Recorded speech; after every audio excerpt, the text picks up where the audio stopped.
भारत माता की, बोलो जय रामदास की। नहीं चलेगी, नहीं चलेगी, इसी तेरी तानाशाही नहीं चलेगी, नहीं चलेगी, मार करो, मार करो, इसी तेरी तानाशाही नहीं चलेगी, नहीं चलेगी। फीलिंग में क्लियर है कि भारी भ्रष्टाचार और गोलमाल है यहाँ पर। तो ऐसे ऐसे कितने ही बातें यहाँ पर हैं अगर इसकी बात की जाए। और अगर राष्ट्रद्रोह की भी बात कर दूं मैं तो यहाँ पर ऐसे आतंकवादी किस्म के बच्चे ये बुलाता है जिनको ये संरक्षण देता है, पैसे लेता है, उनसे नशा चलता है यहाँ पर। और यहाँ तक कि पाकिस्तान जिंदाबाद के नारे लिखे जाते हैं। दिल मतलब जान है, जान है, जब तक हमारे में दम है हम आज से नहीं, 1 महीने से नहीं, 2 महीने से नहीं, पूरी साल अगर लग जाए तो हम धरने पर बैठे रहेंगे, हम अपनी मांगे मनवा के रहेंगे। लिए हम मरने के लिए भी तैयार हैं।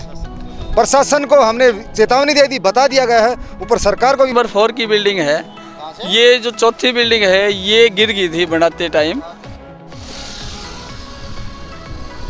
नमस्कार साथियों, कैसे हैं आप सब। एक बार फिर से आपका स्वागत करता हूं आईसीटी मीडिया न्यूज़ में। मैं संदीप तौर। आज हम महेंद्रगढ़ विधानसभा के गांव पाली में मौजूद हैं और हमारे साथ कुछ व्यक्ति बने हुए हैं जिन व्यक्तियों की एक समस्या है और वो काफ़ी दिन से यहाँ पर बैठे हुए हैं धरने पर। उन व्यक्तियों से हम जानेंगे कि उनकी समस्या क्या है। आप मेरे जहाँ हाथ का जो इशारा देख रहे हो ये हमारे केंद्रीय जो विश्वविद्यालय है, इसके सामने वो केंद्रीय विश्वविद्यालय और बिल्कुल इसके सामने जो व्यक्ति हैं जो पाली गांव के जो आसपास के जो गांव हैं उन गांवों से यहाँ पर धरने दिए बैठे हुए हैं, वो लोग हमारे साथ बने हुए हैं। उनसे हम आपकी खास बातचीत करवाते हैं, आप हमारे साथ बने रहिए। जैसा कि मेरे पीछे जहाँ हाथ का इशारा जा रही है, कुछ ग्रामीण व्यक्ति हमारे साथ बने हुए हैं। सामाजिक संगठन यहाँ है, सामाजिक संगठन के कुछ अध्यक्ष यहाँ हैं और जो समाज सेवक लोग हैं वो यहाँ बने हुए हैं। इनकी एक समस्या है, वो समस्या हम बातचीत करते हैं। क्या समस्या है, किस प्रकार से इनकी जो मांग है वो क्या मांग है, क्या कार्रवाई हुई है या नहीं हुई, और आगे की जो इनकी कार्यनीति रहेगी वो किस प्रकार से रहेगी। सबसे पहले जी आपका आईसीटी मीडिया में स्वागत है। धन्यवाद जी। सबसे पहले आप अपना नाम और गांव का नाम बताइए। देखिए, मेरा नाम विनोद पाली है, मैं एक समाज सेवी हूँ और मेरा गांव पाली है। और ये जो आपका विषय है, ये जब से केंद्रीय विश्वविद्यालय बना है तब से लेकर आज तक हमारा निरंतर इस समस्या का समाधान आज तक नहीं हुआ है। लेकिन इस समस्याओं के अंदर शुरू से लेकर आज तक भारी समस्याएं बढ़ती ही जा रही हैं, ना कि 1% आज तक कोई समस्या का समाधान हुआ है। तो जो आप यहाँ धरने पे बैठे कितने दिन से बैठे हैं? देखिए, कल से ये धरना हमने फिर से शुरू किया है। हमारे ग्रामीण सभी लोग जिम्मेवार यहाँ पर, फौजी, सैनिक, युवा, सारे लोग ग्रामीण यहाँ पर, सरपंच, पंचायत सभी लोग शामिल होते हैं इसमें और आस पड़ोस के सभी लोग इसमें शामिल हो रहे हैं। और यहाँ की समस्या मुख्य तौर से मैं आज बता दूँ कि हमारे गाँव ने यहाँ पर 350 एकड़ के आसपास फ्री ऑफ कॉस्ट लैंड दी थी, जिसके एवज में हमारे को आश्वासन मिला था कि हमारे यहाँ रोजगार मिलेंगे, 4th क्लास में मिलेंगे, हमारे को शिक्षा स्वास्थ्य की सुविधा मिलेगी। लेकिन जिस तरीके से आश्वासन दिया उसके अनुरूप बिल्कुल केंद्रीय विश्वविद्यालय खरा नहीं उतरा, बल्कि हमारा यहाँ पर शोषण किया जा रहा है। आए दिन यहाँ पर जो भी आउटसोर्सिंग के जो भी हमारे बच्चे लगाए जाते हैं उन पर तानाशाही होती है, शोषण होते हैं। यहाँ तक कि वीसी और यहाँ पर जो एक मलिक नाम का एक राजेश मलिक नाम का एक व्यक्ति है जो वीसी अपने आप को समझता है, वो दोनों मिली भगत है और तानाशाही करते हैं, हर कर्मचारी पर वो तानाशाही करते हैं। और मैं तो यहाँ तक भी कहूँगा कि वो इन्होंने इस यूनिवर्सिटी के अंदर इतने भ्रष्टाचार फैला रखा है कि अभी ताज़ा अगर टीचिंग स्टाफ की इंक्वायरी करा ली जाए किसी निष्पक्ष जांच एजेंसी से तो यहाँ पर इतना भ्रष्टाचार है कि 100 व्यक्तियों के अंदर उसने एक ही जाति विशेष से नौकरी भर ली है, जो अपनी चाचा ताऊ सरकार है, मामा फूफी के सभी लोग हैं और पैसे के बलबूते पर उसने अपनी भ्रष्टाचारी पूरी कर वो सारे लोग अंदर घुसा रखे हैं। और यहाँ ग्रामीण स्तर के लोगों को अगर 4th क्लास में अगर छोटा मोटा रोजगार दिया जाता है उन पर वो शोषण करता है, गाली गलौज करते हैं और तानाशाही इतनी करते हैं, जब जी में आए उनको गेट से बाहर कर देते हैं। तो उसी को लेकर विशेष तौर से आज का ये धरना फिर से शुरू हुआ है। और इसके अलावा अगर मैं और ढेर सारी बातें करूं, सैकड़ों हज़ारों बातें हैं आए दिन यहाँ इस यूनिवर्सिटी के अंदर होती रहती हैं। जिस तरीके से यहाँ गांव के आस पड़ोस की अगर मैं 7, 8, 10 गांव की बात करूं तो पानी का इतना दोहन हो रहा है कि पानी यहाँ पर क्षेत्रीय ज़मीन के अंदर ख़त्म हो चुका है। लगभग 20 बोर 25 से 30 हॉर्स पावर की बोर के द्वारा पानी का दोहन किया जा रहा है, जबकि हम इस वीसी को पहले ही 2 साल से चेता चुके हैं कि आप इस दोहन को बंद कीजिए, अन्यथा हमारे को यहाँ ग्रामीणों को यहाँ से पलायन करना पड़ेगा। और इस बात को बिल्कुल अनदेखा करके ऐसा काम किया जा रहा है। वहीं मैं अगर भ्रष्टाचार की एक और बात करूँ कि यहाँ पर जितने भी बिल्डिंगें बनाई जा रही हैं, नव निर्माण का कार्य हो रहा है, उसके अंदर सरेआम घपला हो रहा है। यहाँ की निर्माण सामग्री के अंदर जो भी नॉर्म्स होते हैं उनको कभी क्लियर पूरा किया नहीं जाता। यहाँ तक कि बनते बनते जो मकान हैं उनकी छतें गिर जाती हैं। इससे साफ अंदेशा होता है कि आने वाले भविष्य में 5-10 साल के बाद में जो भी बच्चे बैठेंगे उनकी जान माल का अवश्य नुकसान होने का अंदेशा है। इसी तरीके से वीसी यहाँ पर जिस तरीके से रसोई के अंदर शराब की बोतलें रखना और यहाँ पर शराब पीना, और तो और मैं कहूँ कि निजी सामान का भी इस्तेमाल, यहाँ पर बिल है हमारे पास में कि अपने निजी सामान के तौर पर 800 रुपए का रेजर इस्तेमाल करता है। उस बिलिंग में क्लियर है कि भारी भ्रष्टाचार और गोलमाल है यहाँ पर। तो ऐसे कितने ही बातें यहाँ पर हैं अगर इसकी बात की जाए। और अगर राष्ट्रद्रोह की भी बात कर दूं मैं तो यहाँ पर ऐसे आतंकवादी किस्म के बच्चे ये बुलाता है जिनको ये संरक्षण देता है, पैसे लेता है, उनसे नशा चलता है यहाँ पर, और यहाँ तक कि पाकिस्तान जिंदाबाद के नारे लिखे जाते हैं। तो ऐसे लोग यहाँ पर ये स्थापित हैं और यहाँ पर इतना भारी गोलमाल और भ्रष्टाचार और लोगों का शोषण किया जा रहा है। जैसे कि सर आपने बताया यहाँ के जो अधिकारी हैं, यहाँ के जो विधायक जी हैं, इस विषय में उनकी क्या राय है? क्या आप उनके पास गए हैं इस समस्या को लेकर? देखिए, विधायक, सरकार, प्रशासन ने हम इन सब चीज़ों से सभी को अवगत कराया है। और यदि आईबी, सीआईडी और प्रशासन के माध्यम से हर रोज़ हर वक्त की हर समस्या की बात रिपोर्ट ऊपर तक जाती है। आज भी हमारे सीआईडी और आईबी के लोगों से बात हुई है, उन्होंने फिर से कहा है कि हम लोगों ने इनकी शिकायतें सरकार, केंद्रीय और हरियाणा सरकार से को अवगत करा दिया है। लेकिन मेरा इनका मानना ये है कि हमारी सरकार थी, हमारी सरकार है और हमारी सरकार रहेगी, क्योंकि हम एक जाति विशेष के लोग हैं। हमारा कोई बाल बाका नहीं कर सकता। ये पैसे दे के आते हैं या सिफारशी लोग हैं, इनके ऊपर तक हाईकमान तक ये अपनी पहचान और अपनी काबिलियत बताते हैं और लोगों को इसी बात से डराते हैं कि हमारा यहाँ पर कुछ नहीं बिगड़ने वाला, चाहे तुम जो मर्जी कर सकते हो कर लिए। लेकिन हमने शांति प्रिय ढंग से, इसीलिए ये धरना प्रदर्शन चालू है और यही सरकार को हम बताना चाहते हैं। हम मानते हैं कि केंद्र और हरियाणा में बहुत अच्छी सरकार है, लेकिन उसके बावजूद यहाँ पर इतना गलत कार्य हो रहा है इन लोगों के माध्यम से। जैसे कि इन्होंने जो समस्या थी इनकी, वो समस्या बताई, खुल के समस्या बताई। यहाँ तक कि इनका कहने का अर्थ ये है कि जो ये अपने घर में जो डेली यूज जो हमारा सामान होता है वो यूज करते हैं, तो कहीं ना कहीं वो सरकारी जो खर्चे आते हैं केंद्रीय विश्वविद्यालय के, उनसे ही अपना घर का काम चला रहे हैं। और इन बाकायदा इनके पास वो बिल भी है, बिल की भी फोटोकॉपी हम आपको दिखाएंगे। इसी कड़ी में और भी लोग बने हुए हैं जी। क्या आगे की जो कार्यनीति रहेगी आपकी, वो किस प्रकार से रहेगी? आगे जब तक जी हमारा ये मांगे नहीं मानेंगे, जब तक हम धरना चलाते रहेंगे। और ये जो राजेश मलिक है यहाँ, इन्होंने सबको परेशान कर रखे हैं। ये आउटसोर्सिंग वाले बच्चे हैं, इनको आए दिन हटा देते हैं और फिर इनकी जिसकी जो सिफारिश है वो बेचारा आ जाता है, जिसकी सिफारिश नहीं वो बाहर रह जाता है। अभी इन्होंने ये टीचिंग की भर्ती की है थोड़े दिन पहले, उसमें राजेश मलिक ये वीसी जी के रिश्तेदार हैं। इन्होंने अपनी घरवाली को भी यहाँ लॉ डिपार्टमेंट में लगाया है और LLB की अभी क्लास चालू भी नहीं है, उसके बावजूद भी उनको लगा 6 महीने से तनख्वाह दे रहे हैं। और जो कर्मचारी थोड़ा बहुत बोलते हैं ना, उनकी तनख्वाह रोक देते हैं। अब भी ऐसे बहुत लोग हैं यहाँ जिनकी तनख्वाह रोकी हुई है। और ये जो बिल्डिंगें हैं इनमें एक नंबर घटिया माल लगाया हुआ है। ये जो जितने सर्कल बनाए हुए हैं इनमें 3 नंबर की ईंट लगा रखी है। और पाली गांव का जो रास्ता है वो बंद कर दिया, जाट वाला रास्ता है वो बंद कर रखा है। इनकी मर्जी चल रही है, यहाँ तानाशाही चल रही है। जी, आपकी क्या राय?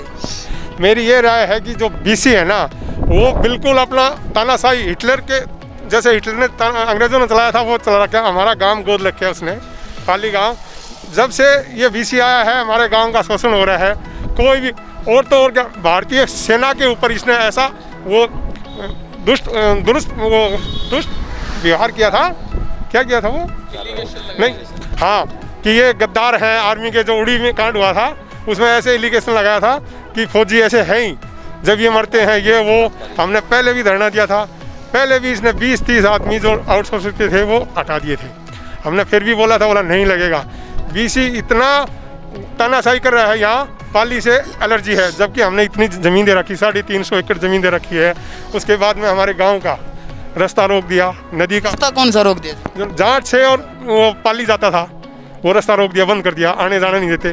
और फिर हमारे ये जितने भी पेड़ थे, जो कोई बुजुर्ग वगैरह कोई हो जाता था, डेथ हो जाती थी, लकड़ी के लिए बोलता था। अभी बोलता है सरपंच की लाओ, सरपंच नहीं मिलता, किसी को बढ़ने नहीं देते। गाँव के आदमी को पैसे लेता है, लकड़ी का, हर चीज़ का रिश्वत नंबर 1 लेता है। बीसी ने इतना कदर मचा दिया। मैं और किसी की नहीं बोलता, राजेश मलिक की नहीं बोलता, सबसे गंदा वीसी इस हिंदुस्तान में किसी यूनिवर्सिटी में नहीं है जितना ये कुहाड़ है।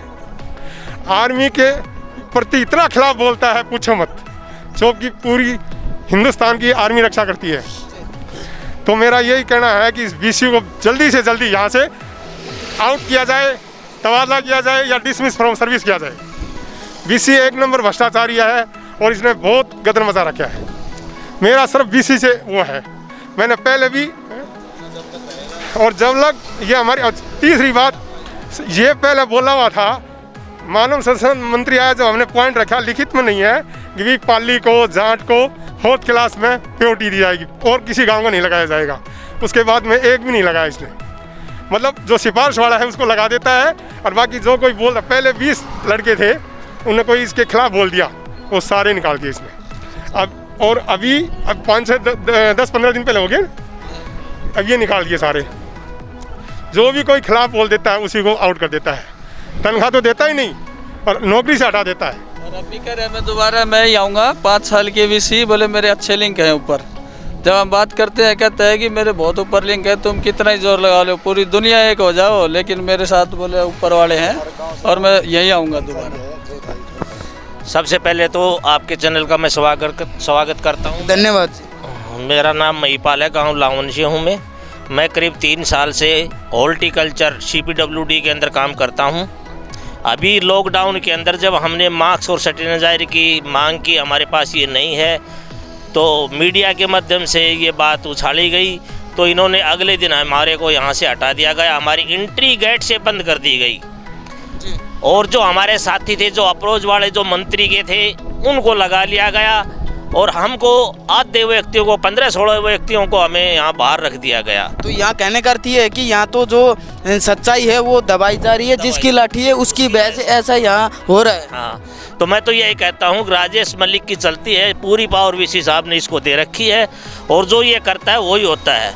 तो मेरा कहना तो यही है कि इन दोनों को जल्दी से जल्दी जांच करवा के दोनों को बाहर किया जाए यहाँ से। धन्यवाद। दोस्तों इस वीडियो को इतना शेयर कीजिए, जो यहाँ ग्रामीण बैठे हुए हैं ऊपर तक, जो यहाँ के जो विधायक है वो भी देखे इस बात को, और जो यहाँ के जो राजनेता हैं वो भी देखे, सरकार स्टेट सरकार भी देखे और केंद्र सरकार भी देखे। इस वीडियो को ज़्यादा से ज़्यादा शेयर कीजिए ताकि इनकी जो समस्या है उसका समाधान हो सके। आप मेरे साथ जुड़े रहिए।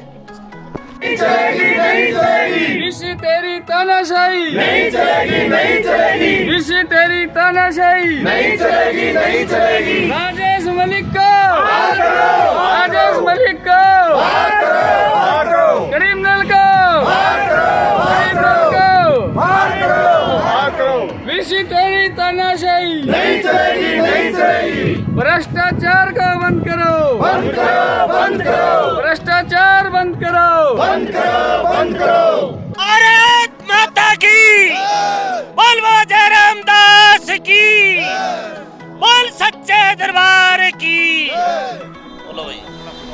वीसी तेरी तानाशाही, नहीं चलेगी, नहीं चलेगी, वीसी तेरी तानाशाही, नहीं चलेगी, नहीं चलेगी। क्रिमिनल को हटाओ, बाहर करो, बाहर करो, क्रिमिनल को बाहर करो, बाहर करो, बाहर करो, राजेश मलिक को बाहर करो, बाहर करो, राजेश मलिक को बाहर करो, बाहर करो, बाहर करो। वीसी तेरी तानाशाही, नहीं चलेगी, नहीं चलेगी, वीसी तेरी तानाशाही, नहीं चलेगी, नहीं चलेगी।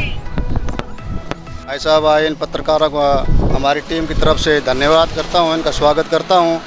मेरा ये कहना है कि जैसे कि राजेश मलिक है, कुहाड़ है, जो वीसी है, हम इनको चेताना चाहते हैं कि अगर इन्होंने हमारी मांगे नहीं मिली, सरकार ने हमारी मांगे नहीं सुनी, प्रशासन ने हमारी मांगे नहीं सुनी, जब तक हमारे दिल मतलब जान है, जब तक हमारे में दम है, हम आज से नहीं, 1 महीने से नहीं, 2 महीने से नहीं, पूरी साल अगर लग जाए तो हम धरने पर बैठे रहेंगे, हम अपनी मांगे मनवा के रहेंगे। ये हमारा दृढ़ संकल्प है। नमस्कार जी, मैं आपका हार्दिक स्वागत करता हूं। मैं एक ही बात, बाकी चीज़ हमारी भाइयों ने, चाचा ताऊ सभी ने बता दिया है। अगर वीसी यहाँ से नहीं निकाला गया, राजेश मलिक नहीं निकाला गया, तो हम अनशन पर बैठने के लिए मजबूर हो जाएंगे। फिर सरकार ये ना कहे कि हमारे को नोटिस में नहीं दी बातें। इसके लिए हम मरने के लिए भी तैयार हैं। प्रशासन को हमने चेतावनी दे दी, बता दिया गया है, ऊपर सरकार को भी बता दिया गया है कि हमारी मांगे ये पूरी करो, राजेश मलिक को बाहर करो, वीसी को बाहर करो, और जो हमारे कर्मचारी जितने भाई 4th क्लास के बाहर निकाले हैं उनको लिया जाए। हमारी मांगे ये हैं, इनको जल्द से जल्द पूरा करने की कोशिश करें। और अंदर जो भ्रष्टाचार हो रहा है उनकी आप ये बिल्डिंग की देख सकते हो वीडियो, फोटो, और इनकी कोई जांच नहीं हुई अभी तक। जो ये बिल्डिंग गिर गई है, इनको वीसी ने अपने पैसे खाकर इसको दबा दिया गया ठेकेदारों से मिलके।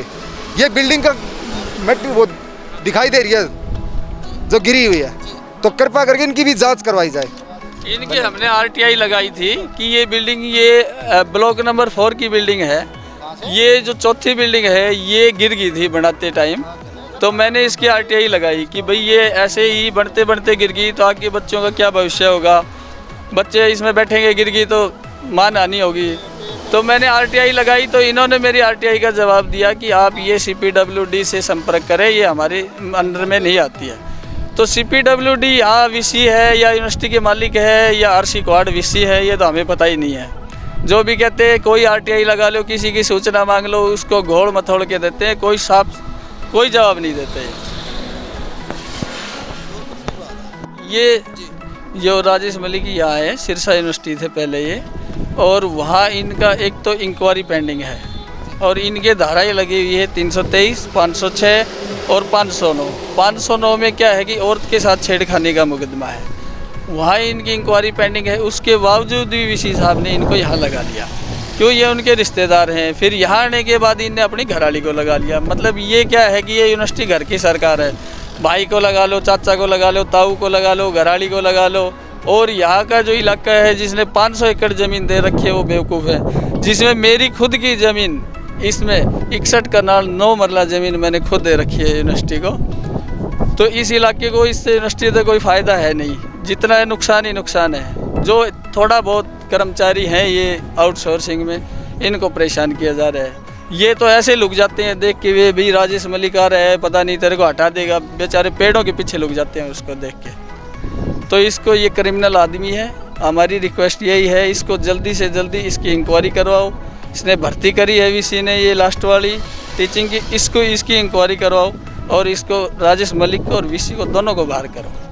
साथियों, समस्या एक नहीं है, समस्याएं अनेक समस्याएं सामने आ रही है। जिस प्रकार से बताया कि जो यहाँ पर इन्होंने जिनका नाम लिया उनके ऊपर यहाँ तक की धाराएं लगी हुई है, फिर भी वो यहाँ पर अपना एक राज कर रहे हैं। और जब ग्रामीण उनको बोलते हैं या फिर समझाते हैं तो वो एक दोष जमाते हैं और बोलते हैं कि नीचे से लेकर ऊपर तक मेरी सरकार है, राजनेता मेरे हैं, तुमको जो करना है वो करो। फिर से एक बार आप सबसे विनती करता हूँ, जितने भी हमारे दर्शक हैं, इस वीडियो को ज़्यादा से ज़्यादा शेयर कीजिए ताकि वीडियो से किसी समय जो इनकी समस्या है उनका समाधान हो सके। जय हिंद, जय भारत।